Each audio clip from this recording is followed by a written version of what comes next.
The reader has doubtless divined that Monsieur Madeleine is none other than Jean Valjean. We have already looked into the depths of that conscience. The time has come to look into them again. We do so not without emotion, nor without trembling. There exists nothing more terrific than this kind of contemplation. The mind's eye can nowhere find anything more dazzling or more dark than in man. It can fix itself upon nothing which is more awful, more complex, more mysterious, or more infinite. There is one spectacle grander than the sea, that is the sky. There is one spectacle grander than the sky, that is the interior of the soul. From the first words that Javert pronounced on entering his office, at that moment when that name which he had so deeply buried was so strangely uttered, he was seized with stupor, and as if intoxicated by the sinister grotesqueness of his destiny. Through that stupor he felt the shudder which precedes great shocks. He bent like an oak at the approach of a storm, like a soldier at the approach of an assault. He felt clouds full of thunderings and lightnings gathering upon his head. Even while listening to Javert, his first thought was to go, to run, to denounce himself, to drag this Champmathieu out of prison, and to put himself in his place. It was painful and sharp as an incision into the living flesh, but passed away, and he said to himself, "Let us see, let us see." He repressed this first generous impulse and recoiled before such heroism. Doubtless it would have been fine if, after the holy words of the bishop, after so many years of repentance and self-denial, in the midst of a penitence admirably commenced, even in the presence of so terrible a conjecture, he had not faltered an instant, and had continued to march on with even pace toward that yawning pit, at the bottom of which was heaven. This would have been fine, but this was not the case. We must render an account of what took place in that soul, and we can relate only what was there. What first gained control was the instinct of self-preservation. He collected his ideas hastily, stifled his emotions, took into consideration the presence of Javert, the great danger, postponed any decision with the firmness of terror, banished from his mind all consideration of the course he should pursue, and resumed his calmness as a gladiator retakes his buckler. For the rest of the day he was in this state, a tempest within, a perfect calm without. He went according to his habit to the sick bed of Fantine, and prolonged his visit, by an instinct of kindness, saying to himself that he ought to do so, and recommended her earnestly to the sisters, in case it should happen that he would have to be absent. He felt vaguely that it would be perhaps necessary for him to go to Arras, and without having decided in the least upon this journey, he said to himself that, entirely free from suspicion as he was, there would be no difficulty in being a witness of what might pass, and he engaged a tilbury in order to be prepared for any emergency. He dined with a good appetite. Returning to his room, he collected his thoughts. He examined the situation, and found it an unheard of one, so unheard of that in the midst of his reverie, by some strange impulse of an almost inexplicable anxiety, he rose from his chair and bolted his door. He feared lest something might yet enter. He barricaded himself against all possibilities. A moment afterward he blew out his light. It annoyed him. It seemed to him that somebody could see him. Who? Somebody. Alas, what he wanted to keep outdoors had entered. What he wanted to render blind was looking upon him, his conscience. His conscience, that is to say, God. At the first moment, however, he deluded himself. He had a feeling of safety and solitude. The bolt drawn, he believed himself invisible. Then he took possession of himself. He placed his elbows on the table, rested his head on his hand, and set himself to meditating in the darkness. His brain had lost the power of retaining its ideas. They passed away like waves, and he grasped his forehead with both hands to stop them. Out of this tumult, which overwhelmed his will and his reason, and from which he sought to draw a certainty and a resolution, nothing came clearly forth but anguish. His brain was burning. He went to the window and threw it wide open. Not a star was in the sky. He returned and sat down by the table. The first hour thus rolled away. Little by little, however, vague outlines began to take form and to fix themselves in his meditation. He could perceive with the precision of reality not the whole of the situation, but a few details. It seemed to him that he had just awakened from some wondrous slumber, and that he found himself gliding over a precipice in the middle of the night, standing, shivering, recoiling in vain, upon the very edge of an abyss. He perceived distinctly in the gloom an unknown man, a stranger whom fate had mistaken for him, and was pushing into the gulf in his place. It was necessary, in order that the gulf should be closed, that someone should fall in, he or the other. He had only to let it alone. All this was so violent and so strange that he suddenly felt that kind of indescribable movement that no man experiences more than 2 or 3 times in his life, a sort of convulsion of the conscience that stirs up all that is dubious in the heart, which is composed of irony, of joy, and of despair, and which might be called a burst of interior laughter. He hastily relighted his candle. "Well, what?" said he. "What am I afraid of? Why do I ponder over all these things? I am now safe. All is finished. Ah, yes, but what is there unfortunate in all this? People who should see me, upon my honour, would think a catastrophe had befallen me. After all, if there is any harm done to anybody, it is in no ways my fault. Providence has done it all. This is what he wishes, apparently. Have I the right to disarrange what he arranges? What is it that I ask for now? Why do I interfere? It does not concern me. How? I am not satisfied. But what would I have then? The aim to which I have aspired for so many years, my mighty dream, the object of my prayers to heaven, security. I have gained it. It is God's will. I must do nothing contrary to the will of God. And why is it God's will? That I may carry on what I have begun, that I may do good, that I may one day a grand and encouraging example, that it may be said that there was finally some little happiness resulting from this suffering which I have undergone, and this virtue to which I have returned. It is decided. Let the matter alone. Let us not interfere with God." Thus he spoke in the depths of his conscience, hanging over what might be called his own abyss. He rose from his chair and began to walk the room. "Come," said he, "let us think of it no more. The resolution is formed." But he felt no joy. Quite the contrary. One can no more prevent the mind from returning to an idea than the sea from returning to a shore. In the case of the sailor, this is called the tide. In the case of the guilty, it is called remorse. God upheaves the soul as well as the ocean. After the lapse of a few moments, he could do no otherwise. He resumed this sombre dialogue, in which it was himself who spoke and himself who listened, saying what he wished to keep silent, listening to what he did not wish to hear, thinking and yielding to that mysterious power which said to him, "Think," as it said 2,000 years ago to another condemned, "March."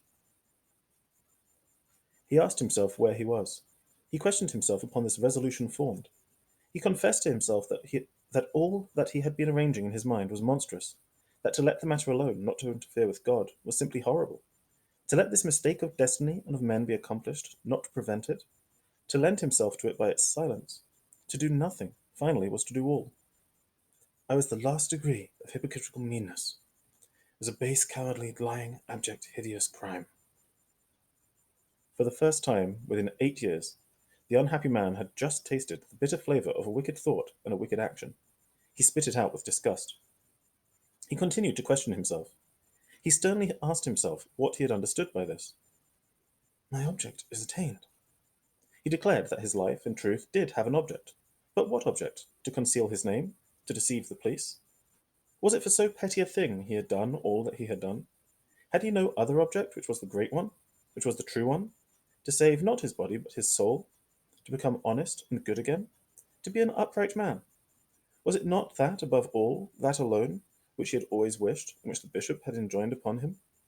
To close the door on his past. But he was not closing it, great God. He was reopening it by committing an infamous act. For he became a robber again, and the most odious of robbers. He robbed another of his existence, his life, his peace, his place in the world. He became an assassin. He murdered. He murdered in a moral sense a wretched man. He inflicted upon him that frightful life in death, that living burial, which is called the galleys. On the contrary, to deliver himself up, to save this man stricken by so ghastly a mistake, to resume his name, to become again from duty the convict Jean Valjean, that was really to achieve his resurrection, and to close forever the hell from whence he had emerged. To fall back into it, in appearance, was to emerge in reality. He must do that. All he had done was nothing if he did not do that. All his life was useless. All his suffering was lost. He had only to ask the question, what is the use? He felt that the bishop was there, that the bishop was present all the more that he was dead, that the bishop was looking fixedly at him, that henceforth Monsieur Madeleine with all his virtues would be abominable to him, and the galley slave Jean Valjean would be admirable and pure in his sight. That men saw his mask, but the bishop saw his face. That men saw his life, but the bishop his conscience. He must then go to Arras, deliver the wrong Jean Valjean, denounce the right one. Alas, that was the greatest of sacrifices, the most poignant of victories, the final step to be taken. But he must do it. Mournful destiny.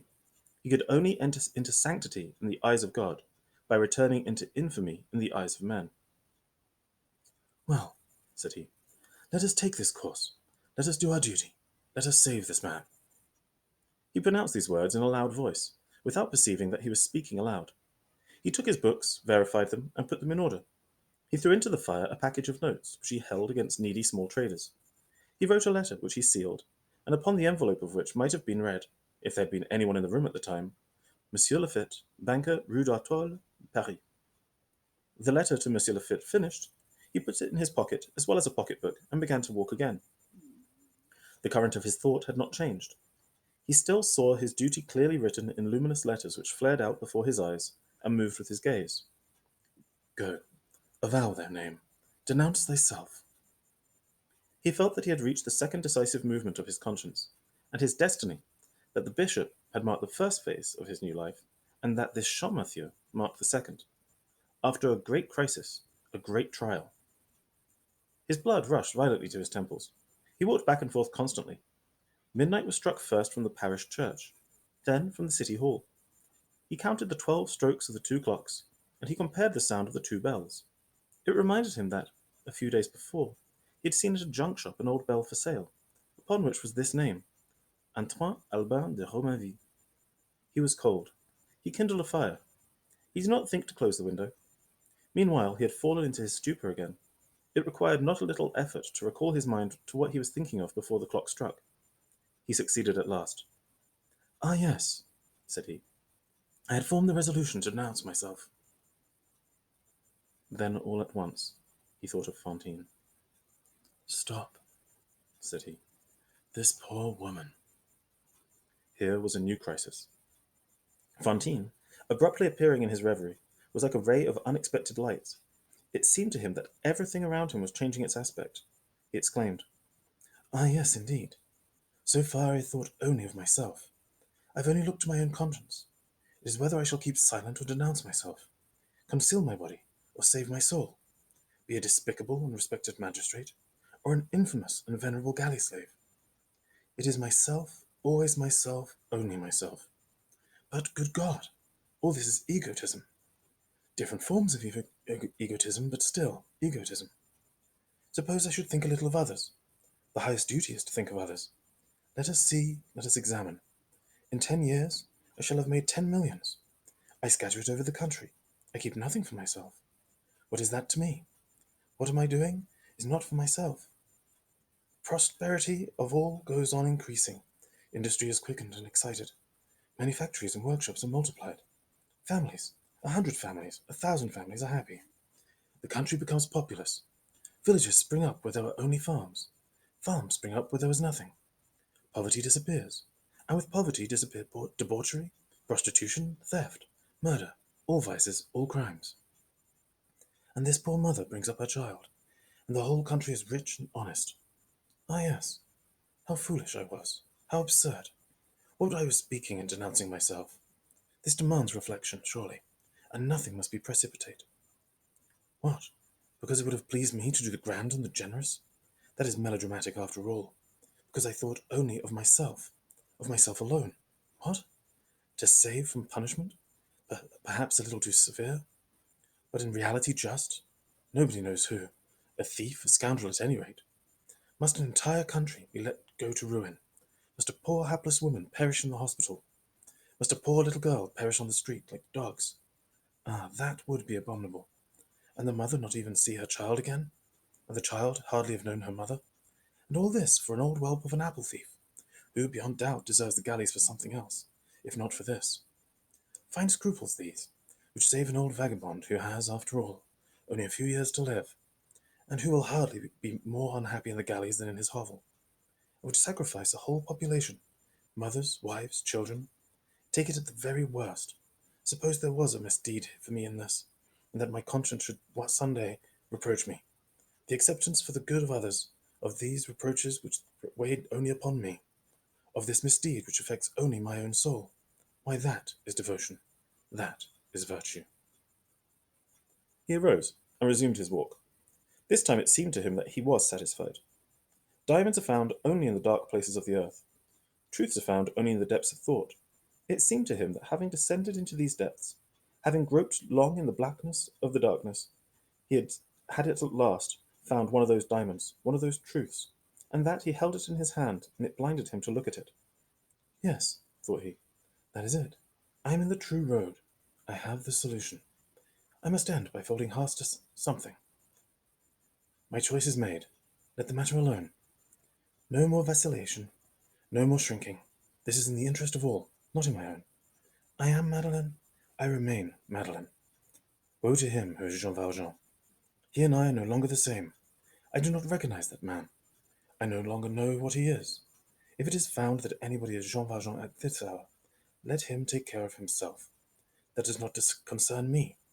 That is a fatal name which is floating about in the darkness. If it stops and settles upon any man, so much the worse for that man. He looked at himself in the mirror that hung over his mantelpiece and said, Yes, to come to a resolution has solaced me. I am quite another man now. He took a few steps more, then stopped short. Come, said he, I must not hesitate before any of the consequences of the resolution I have formed. There are yet some threads which knit me to this Jean Valjean. They must be broken. There are in this very room objects which would accuse me, mute things which would be witnesses. It is done. All these must disappear. He felt in his pocket, drew out his purse, opened it, and took out a little key. He put this key into a lock, the whole of which was hardly visible, lost as it was in the darkest shading of the figures on the paper which covered the wall. A secret door opened, and a kind of false press built between the corner of the wall and the casing of the chimney.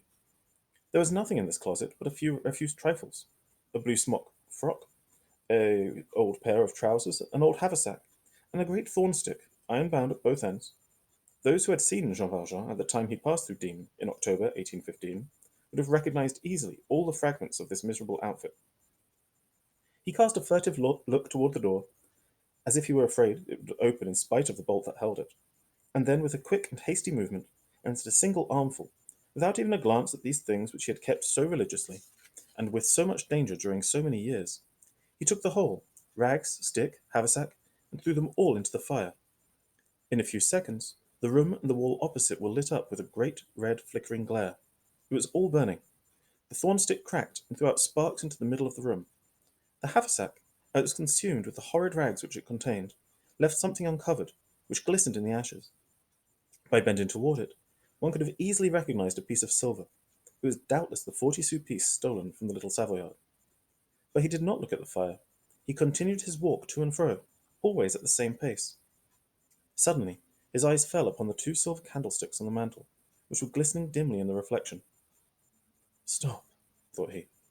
All Jean Valjean is contained in them too. They also must be destroyed.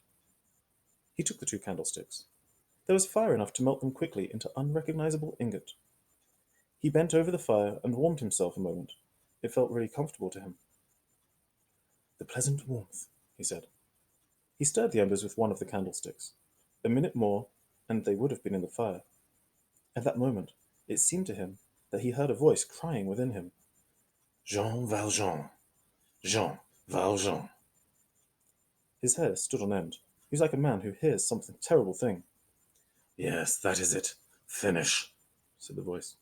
Complete what you are doing. Destroy these candlesticks. Annihilate this memorial. Forget the bishop. Forget all. Ruin this Champmathieu. Yes, very well. Applaud yourself. So it is arranged. It is determined. It is done.